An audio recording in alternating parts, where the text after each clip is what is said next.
जय हिंद दोस्तों, आप सभी का बहुत बहुत स्वागत है मेरे YouTube चैनल पे।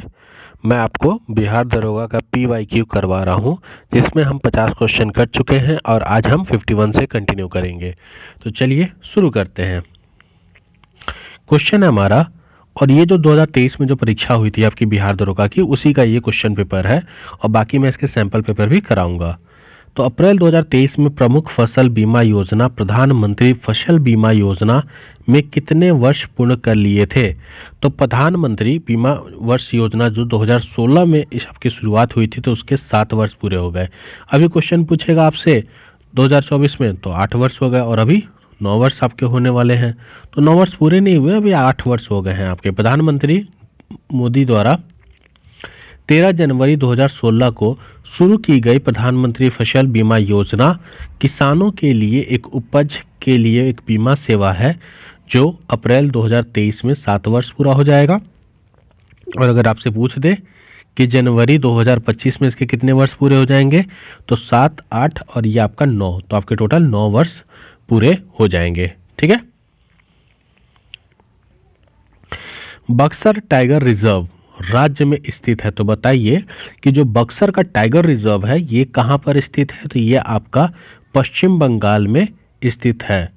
मैं बक्सर बोल रहा हूँ आपको, यहाँ पे एक मिनट बुक्सा है। अच्छा, यहाँ पे स्पेलिंग की थोड़ी मात्रा गलत है। बुक्सा, जो बुक्सा टाइगर रिजर्व है ये आपका पश्चिम बंगाल राज्य में स्थित है।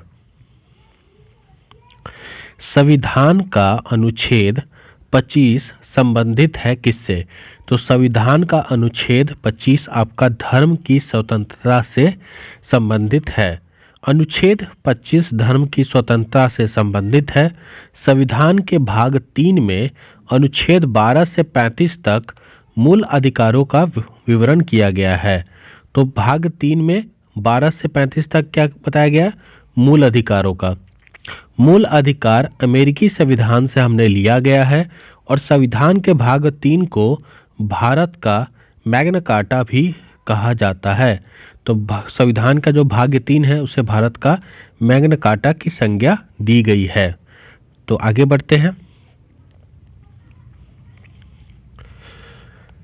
नामीब मरुस्थल स्थित है, तो नामीब मरुस्थल कहाँ स्थित है? तो ये आपका अफ्रीका में स्थित है। पुस्तक हिंद स्वराज निम्नलिखित में से किसके द्वारा लिखी गई है? तो हिंद स्वराज आपका महात्मा गांधी जी के द्वारा लिखी गई है बुक। इसके बारे में पढ़ते हैं, ये आपका एनसीईआरटी का क्वेश्चन है, ये क्लास 10th का, कि पुस्तक हिंद स्वराज महात्मा गांधी जी द्वारा लिखी गई है और 1909 में महात्मा गांधी जी ने हिंद स्वराज की रचना की थी। यह मूल रूप से गुजराती भाषा में लिखी गई थी। तो हिंद स्वराज 1909 महात्मा गांधी जी। वर्तमान में केंद्रीय सतर्कता आयुक्त कौन है?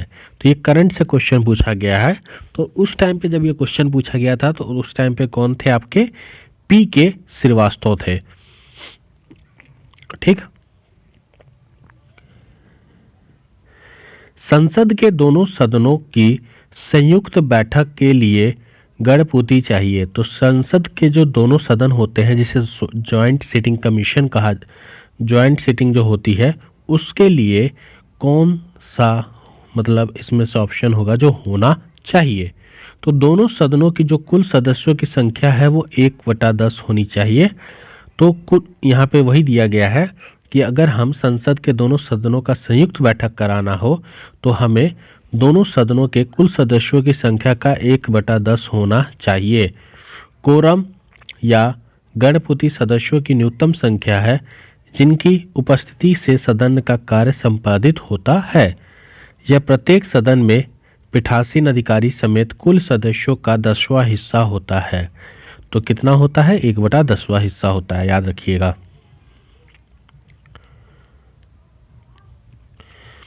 अगला क्वेश्चन है, भारत में प्रति वर्ष आर्थिक सर्वेक्षण कौन प्रकाशित करता है? तो भारत में प्रति वर्ष आर्थिक जो सर्वेक्षण, इकोनॉमिक सर्वे जो होता है, वो वित्त मंत्रालय भारत सरकार द्वारा प्रकाशित किया जाता है। इसमें अर्थव्यवस्था के मुख्य घटक जैसे महंगाई दर, बुनियादी ढांचे, कृषि और विदेशी मुद्रा भंडार जैसे क्षेत्रों में रुझान का विस्तार वितरण किया जाता है। और इसके साथ ही साथ आर्थिक सर्वेक्षण में देश के सामने मौजूद आर्थिक चुनौतियों के बारे में भी बताया जाता है। तो ये चीज़ याद रखिएगा, वित्त मंत्रालय आर्थिक सर्वेक्षण को प्रकाशित करता है। बाकी क्वेश्चन दिया है मैथ का कि 3600 का 10% प्रति वर्ष की दर से 3 वर्ष तक चक्रवृद्धि ब्याज है, जबकि ब्याज वार्षिक गणना की जाती हो तो इसका राइट उत्तर क्या हो जाएगा। तो यहाँ आप देख लीजिए, 3600 प्रिंसिपल है, रेट ऑफ इंटरेस्ट 10 है, एन आपका 3 साल है, तो CI का फॉर्मूला होता है आपका ये, इस पे फॉर्मूले पे आप पुटअप करोगे आपका आंसर आ जाएगा। ये देख लीजिए। आगे बढ़ते हैं। संसाधन जो वर्षों के उपभोग से समाप्त हो जाते हैं उसे कहते हैं, तो इसे हम क्या कहते हैं, अनवीकरण। संसाधन जो वर्षों के उपभोग से समाप्त हो जाता है उसे अनवीकरण कहते हैं। जिन संसाधनों को एक बार उपयोग करने के बाद पुनः उपयोग या उन्हें बदला नहीं जा सकता उन्हें अनवीनीकरण संसाधन कहा जाता है। अनवीनीकरण ऊर्जा संसाधन में पर्यावरण के अनुकूल नहीं होता, क्योंकि ये हमारे पर्यावरण के अनुकूल नहीं होता, ये आपके नॉन रिन्यूएबल रिसोर्सेज होते हैं, जैसे कोयला हो गया, तेल हो गया, परमाणु ऊर्जा हो गया, पेट्रोलियम इत्यादि। नवीकरण ऊर्जा संसाधन में सौर ऊर्जा, पवन ऊर्जा, ज्वारीय ऊर्जा, भूतापीय ऊर्जा आदि शामिल किए जाते हैं। तो इसका राइट आंसर क्या हो जाएगा, अनवीकरण। जीवों के परिसरित अवशेष कहलाते हैं, तो जीवों के परिसरित अवशेष क्या कहलाते हैं, तो ये आपके जीवाश्म कहलाते हैं। जीवों के परिसरित अवशेष को हम जीवाश्म कहलाते हैं। जीवाश्म होता क्या है, तो सामान्यतः जीव की मृत्यु के बाद उसके शरीर का अपघटन हो जाता है और वह समाप्त हो जाता है, परंतु कभी कभी जीव अथवा उसके कुछ भाग ऐसे वातावरण में चले जाते हैं जिसके कारण इनका अपघटन पूरी तरीके से नहीं हो पाता है, तो उसे हम जीवाश्म कहते हैं। उदाहरण स्वरूप यदि कोई मृत्यु कीट कम मिट्टी में सूख कर कठोर हो जाए और उसे कीट के शरीर की छाप सुरक्षित रह जाए, तो जीव के इस प्रकार से परिष्कृत अवशेष को हम जीवाश्म कहते हैं। जीवाश्म कितने पुराने हैं, इस बात के आकलन करने के दो घटक होते हैं, एक होता है सापेक्ष और दूसरा होता है फॉसिल डेटिंग। ठीक है, फॉसिल डेटिंग, ठीक है, फॉसिल डेटिंग और एक सापेक्ष। जीवाश्म के परत दर परत वर्षों तक अत्यधिक दाब के कारण दब जाने के कारण चट्टान बन जाते हैं। तो जब जीवाश्म के परत दर परत वर्षों दाब के कारण ये क्या हो जाता है, चट्टान बन जाते हैं। और चट्टान जीवाश्म युक्त और जीवाश्म रहित दोनों प्रकार के होते हैं। तो चट्टान जीवाश्म युक्त और जीवाश्म रहित दोनों प्रकार के होते हैं। क्लियर, आगे बढ़ते हैं। बाबू जगजीवन राम छात्रावास योजना का संबंध डैश विद्यार्थियों के छात्रावास से है, तो ये किससे है, आपका SC से हो जाएगा, शेड्यूल कास्ट। बाबू जगजीवन राम छात्रावास योजना अनुसूचित जाति के छात्रों के लिए छात्रावासों के निर्माण तथा छात्रों को गुणवत्तापूर्वक शिक्षा प्रदान करने के लिए सक्षम बनाने के लिए प्रोत्साहित करने के लिए संसाधनों में एक है।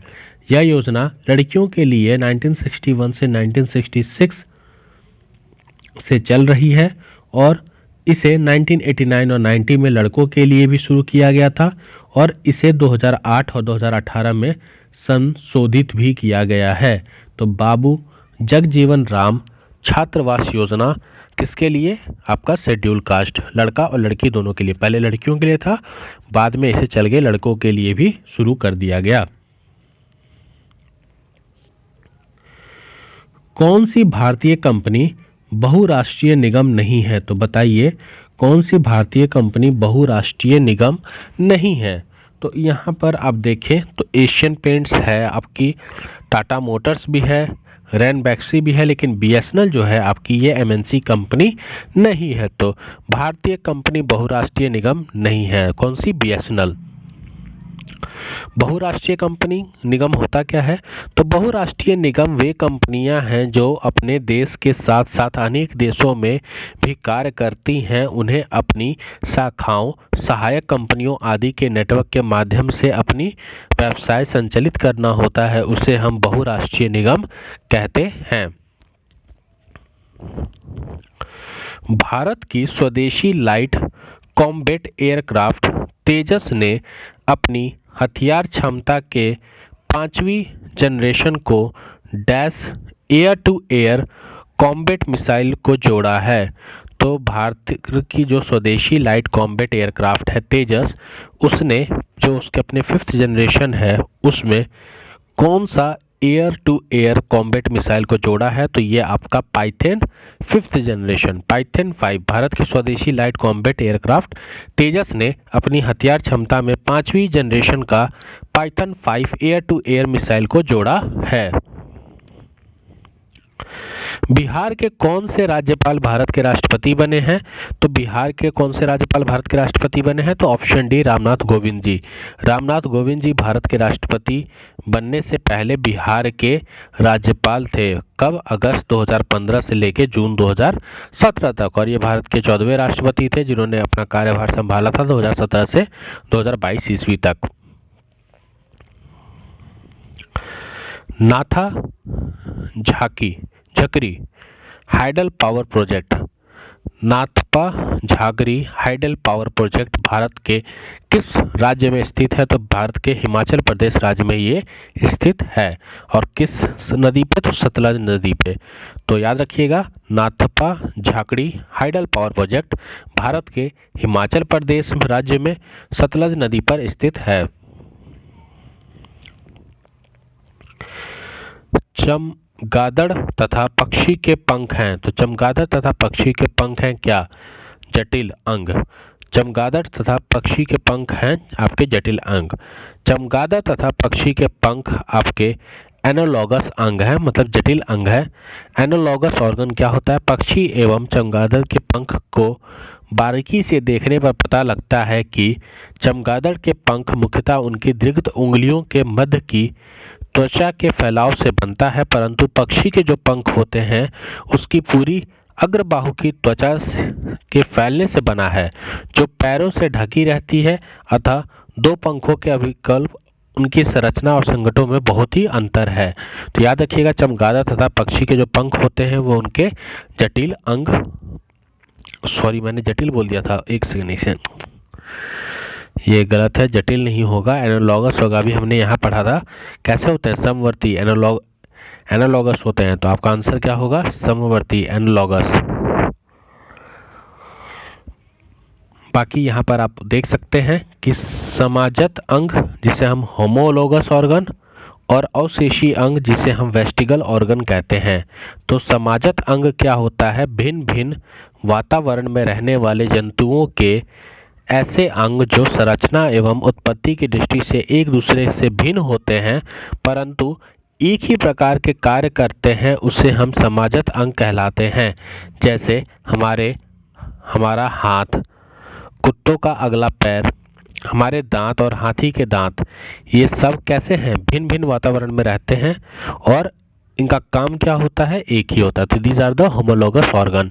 अवशेषी अंग की बात करें तो अवशेषी अंगों को मानव, पौधों, जानवरों के शरीर के अंगों या हिस्सों के रूप में परिभाषित किया जाता है जिसका कोई स्पष्ट कार्य नहीं होता और इनके संबंधित पूर्वजों को अवशिष्ट अंग माना जाता है।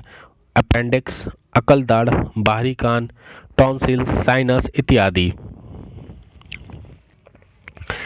इंडियन नेशनल कांग्रेस का प्रथम अध्यक्ष कौन था?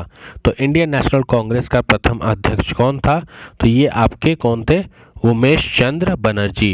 तो याद रखिएगा, इंडियन नेशनल कांग्रेस के प्रथम अध्यक्ष उमेश चंद्र बनर्जी थे। भारतीय राष्ट्रीय कांग्रेस की स्थापना एक अवकाश प्राप्त अंग्रेज ICS अधिकारी थे। ये इनका नाम क्या था? A.O. ह्यूम।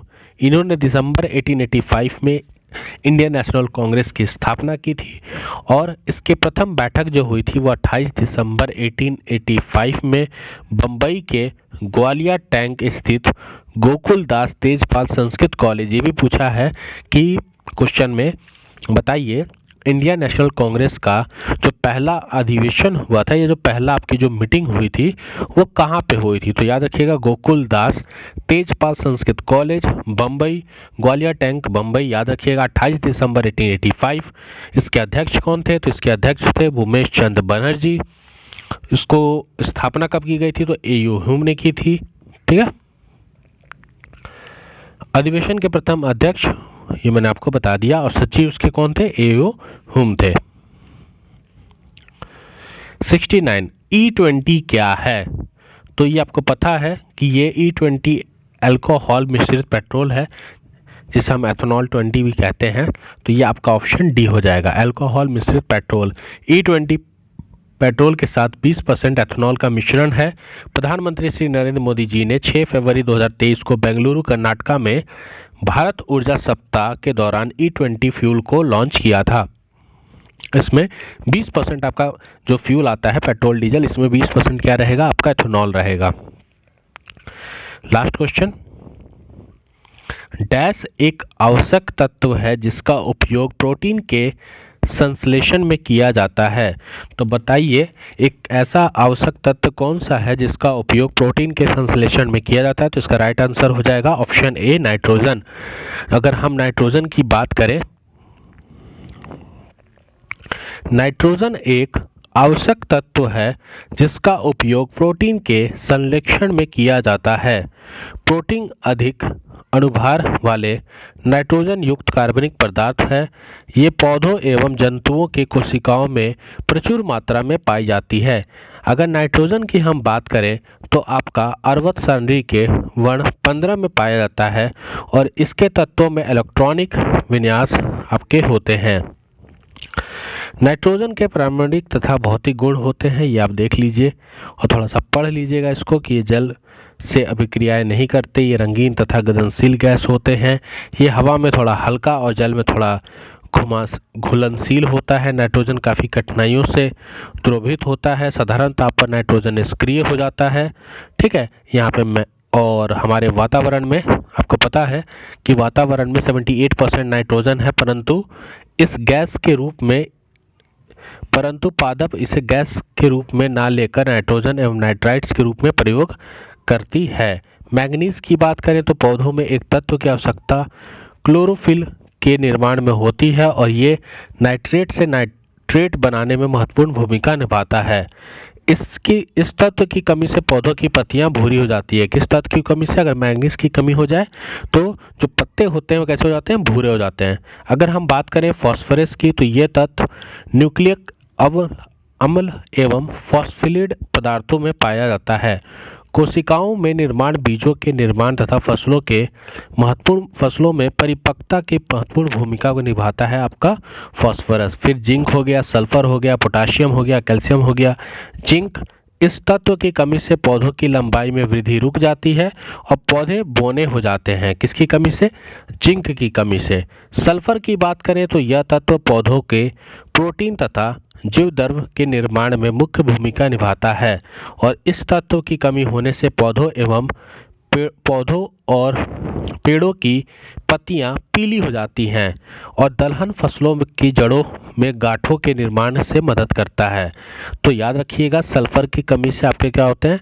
जो पत्ते होते हैं वो पीली पड़ जाते हैं। जिंक की कमी से जो पौधे होते हैं वो बौने हो जाते हैं। अगर हम पोटेशियम की बात करें तो पोटेशियम अगर इसकी कमी हो जाए तो पत्तियों पर अंगमारी ब्लाइट हो जाता है और इसमें प्रोटीन संश्लेषण की क्रिया में रुकावट होती है। कैल्शियम ये डीएनए तथा आरएनए को प्रोटीन से संयुक्त करने और क्रोमोसोम्स के निर्माण में और वसा के संश्लेषण में भी ये मदद करता है। कौन? आपका कैल्शियम। तो यहाँ पे अच्छे से आप सारी चीज़ों को एक बार आप पढ़ लीजिएगा। हिंदी में सारी चीज़ें दी गई हैं, इसको एक बार देख लीजिएगा। आज हमने 20 क्वेश्चन अपने किया और 2023 का जो पेपर था उसी को मैं करा रहा हूँ। इसके बाद धीरे धीरे PYQ क्वेश्चन सारे कराऊंगा। मिलते हैं अपने नई क्लास में। जय हिंद।